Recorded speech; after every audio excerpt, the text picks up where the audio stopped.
Hello everyone, welcome back to GGN. Today is Monday, May 13th, 2013. I'm Darko. My website is ggnonline.com if you'd like to check it out, donate, whatever. On YouTube, my channels are ddarko2012, ddarko2013 if you'd like to subscribe, and all the headlines and links and articles that I cover, sometimes up to 90 of them, will be in YouTube's video description, so check them out. Unprecedented speed of global warming to impact half of all plants and third of animals. So I don't know where you guys live, but I live in the Midwest, and it's been colder than normal. I remember last March, it was like 80 degrees, a lot. It was really hot last March. And this spring has been pretty cold. So it's kind of like how I didn't predict it, but it was other scientists when I covered an article last December. And it was basically saying there's going to be kind of a long, brutal winter. And I think we're just kind of seeing the effects of that. Cooling, but nonetheless, they're still going to put propaganda crap out there like this that defies logic. More than half of common species of plants and third of animal species are likely to see their living space halved by 2080 on current trends of carbon emissions, according to a climate study. So they're going to blame man for doing this. Never mind what the huge energy companies are doing, such as BP and that. Natural gas, hydraulic fracking companies. Never mind the aerosol spraying, which we've gotten a break from recently. Just got hosed today, but you can't forget the aerosol spraying. Agricultural runoff. Just you can keep going and going. They don't say anything about that though. The unprecedented speed of warming will be a shock for many species. It will badly affect the climate range in which they can live. I actually came across an article recently that was saying CO2 it was like there was a correlation between increased CO2 levels and cooling. So 55% of plants and 35% of animals could see their living space halved by 2080 at current emission growth for CO2s they found. So what they want is a carbon tax, what they want. On the brink, climate change endangers common species. So there you go. It's kind of a same type of information all out through the mainstream media. Watch here as Glacier on speed nearly swallows Minnesota homes. Glacier-like ice wave struck northern Minnesota on Friday, nearly swallowing up homes in an astonishing natural phenomenon that was caught on tape by shocked residents. There's just a clip of it. You can go in there and check it out. They described the bizarre scene as like watching a glacier on speed as high winds and crashing waves pushed the mass of ice shards towards homes. A terrible crunching, scratching noise was following it the whole way. So it says here that they estimated the ice was moving up to 2 feet per minute. They're experiencing a colder than average temperature for the month of May, which normally averages about 47 degrees according to climate zone. So it's not just Minnesota, it's other places too. Then in Canada, it says winter isn't finished with Canada's western Manitoba, where 50-mile-an-hour winds apparently drove a 30-foot wall of ice out of a lake and sent it smashing into shore, destroying dozens of homes. So a wall of ice surges out of lake and crushes homes. Strong winds drive freak ice wave to destroy 12 Manitoba homes. Homeowners heard before they saw the ice coming up to their decks, and it came right into their front windows, just a matter of minutes. Most of you understand that insurance is a fraud. In a free society, we probably wouldn't even have insurance.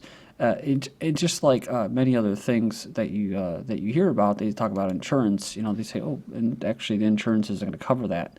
I think the latest thing was with Sandy, but Hurricane Sandy. A local insurance company says shoreline ice generally isn't covered. This is from April of this year. Stunning reversal. March 2013 was 13 degrees colder than March 2012.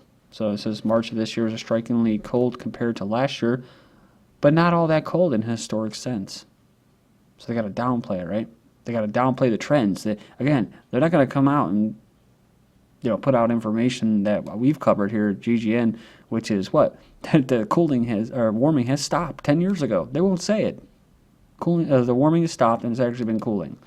And like that article about the wall of ice coming through here, they said that there's nothing that you can do. Just get out of the way. So it's like, how are people going to react? How are they going to be helped if they're spraying aerosols and they're creating an actual warming effect when the temperature just really starts to plummet? Winters come in earlier, summers end earlier, whatever.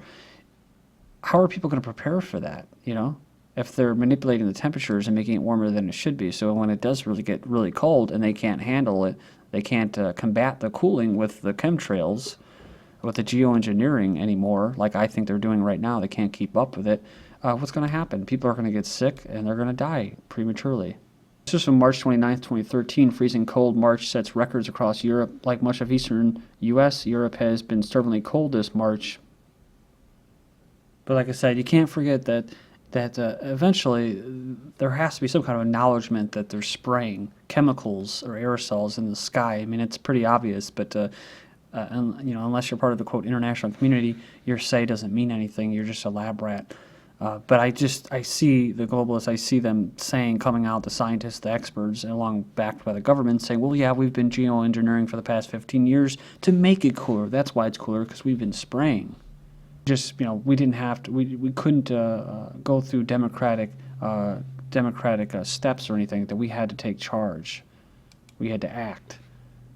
Bugs are the food of the future, says UN. This isn't the first time they've said this, but bees, caterpillars, and wasps could supplement the diets of billions of people globally and help feed livestock, the UN's Food and Agriculture Organization said on Monday, calling for more investment in edible insect farming. So this is also in line with the, was it crap-fed beef or beef made out of crap? I mean, it's just, there's all kinds of insane things along with the GMO Franken salmon and Franken cows. And I'm not saying that eating insects is necessarily bad or that it's bad for you. It's probably really nutritious, but they're only proposing this stuff because they lambasted people with climate change so much, and as if there's not enough food. But like I said before, I mentioned this article many times, but a-holes like this will go out and say Prince Charles to America, stop eating meat to save the world's water, and he himself and his family own their own organic Angus beef farm that they eat from, kind of like the higher-ups in China, the Communist Party officials. They actually have their own separate fields of organic produce and meats. Again, this is because they're the leaders and they have to live a separate life from the plebes. Bill Gates, Jeb Bush, Oprah, and Warren Buffett meeting on South Carolina Island.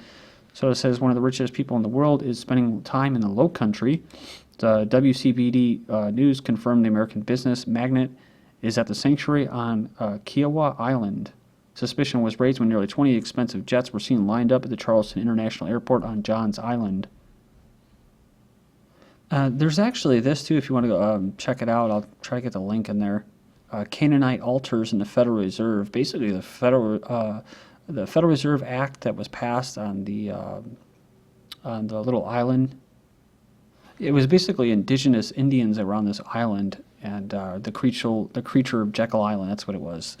And they actually built like this house and stuff like that, where they held the meetings over like a sacrificial altar. Pope surprises and delights 40,000 Italian pro-lifers and joins March for Life. So he's surprised about 40,000 Italian international participants in today's Marcia per la Vita, March for Life, in Rome this morning, when he left the palace to greet them personally from his Pope-mobile in the street.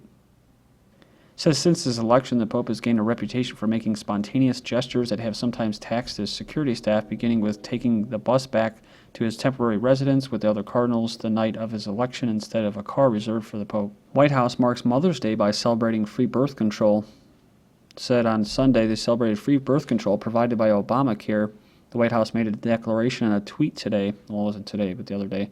So it says here that thanks to the ACA, 1 in 3 women under 65 gained access to preventative care like birth control with no out-of-pocket costs. Happy Mother's Day. We have here a federal judge denies FDA effort to block contraceptive access. A New York federal judge on Friday denied a request by the Obama regime to delay his April 5th court order that allows emergency contraceptives to be sold without age limits or prescription. So as part of the ruling, the judge said the effort to make emergency contraceptives available without prescription has gone on for 12 years, even though they would be among the safest drugs available to children and adults on any drugstore shelf. Phyllis Schlafly, Scheid's Facebook chief, Sheryl Sandberg, says feminism is at war with Mother Nature. So she says here, too many women come to their senses only after age 40 and then find it's too late to have a husband or child or children. Feminism is at war with Mother Nature, and Mother Nature is still winning.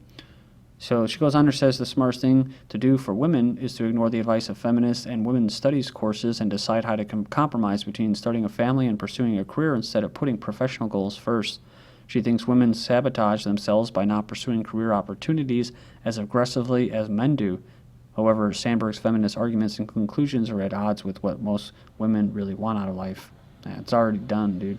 I was just discussing this with someone yesterday about, during World War II, they want to get the women out of the house. Well, you get the men out of the country and fight these wars. And then, of course, you get the women out of the house into the factories. Then, of course, it's changed. They don't want to go back to the house. And then, of course, when they go back there, they got all of these gadgets now. They're all available. Washing machines and all, stuff to wash their clothes, dishwashers, I mean. And so, it makes their life easier, but it also makes them what? Less valuable as a female of the house.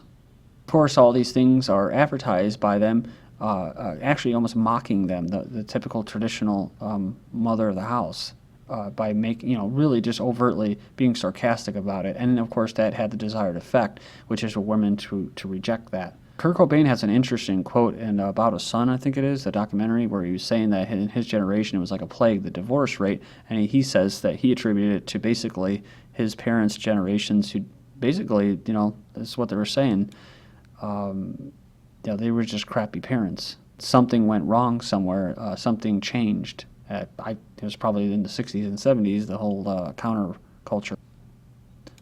We have here New York Times reports Gosnell murdered fetuses and not babies. So this is like, tissue, right? Tissue. Much of the trial of the late-term abortionist Kermit Gosnell revolved around the question of whether prosecutors could prove that the babies Gosnell killed were born alive. So it says here if the babies were killed in utero, then killings would have been perfectly legal. Or at worst, violations of the state's 24-week abortion cutoff date at worst rather than murder. However, some mainstream media outlets are continuing to report that Gosnell was found guilty for killing fetuses or for illegal late-term abortions. Then you have this, you get offended by this or something, but I do think that there is some kind of effort to stem some people from procreating and encouraging all these contraceptive use, while at the same time bringing in people from other countries, illegal immigrants, and basically stemming the birth rate of actual American citizens or UK citizens. Number of undocumented children who cross U.S. border alone has tripled. Says every day 80 to 120 children cross the Texas border illegally and alone. So that reflects a nationwide trend. Immigration by undocumented children under 18 is on the rise, and even as fewer adults come into the country illegally. Foreigners buying half of London new homes, propping up buildings. As half of London's new home buyers come from abroad, as the city's reputation as a safe haven attracts rising investment and sustains development. Australian Telegraph newspaper endorses medical child abuse, says unvaccinated children should be raised as outcasts. I think they're also trying to cut their benefits and all kinds of crazy stuff. In Australia, they really want to promote those vaccinations through coercion. And a new low for even the mainstream media, the Daily Telegraph, said they're pushing a campaign of outright medical abuse they call no jab, no play. They demand that unvaccinated children be barred from all social contact with other children and condemned to life of a social outcast, where parents are presumably supposed to raise them in cages and dark basements. This makes sense, though, because people that are homeschooled, they say, they're not, they don't have any social contact with anybody. And of course, they still do. I mean, when school's out for both of them, they can still go outside. I mean, it's just that they're not being indoctrinated together. But, that's how they kind of try to pin the tribes against each other, members of the tribe. Minnesota to become 12th state to legalize same-sex marriage, so everybody celebrate. Minnesota high school apologizes for incest prank involving blindfold kids kissing their parents. So they're also first in setting trends in other departments. Hong Kong transsexual gets rights to marry the city to alter marriage laws following a case. So even though these groups receive a majority of overwhelming support by the international community and mainstream media, they say this is a case about sexual minorities being recognized. Their rights are just as important as everyone else's. Here's a propaganda piece I saw from Yahoo, why anti-LGBT legislators should fear these moms. They call it pushback. I call it social engineering blowback, where states are actually trying to form bills that would legalize discrimination against members of the LGBT community. And more blowback from engineering. Homophobia drove Russian man's savage murder, so the attack follows ban on homosexual propaganda.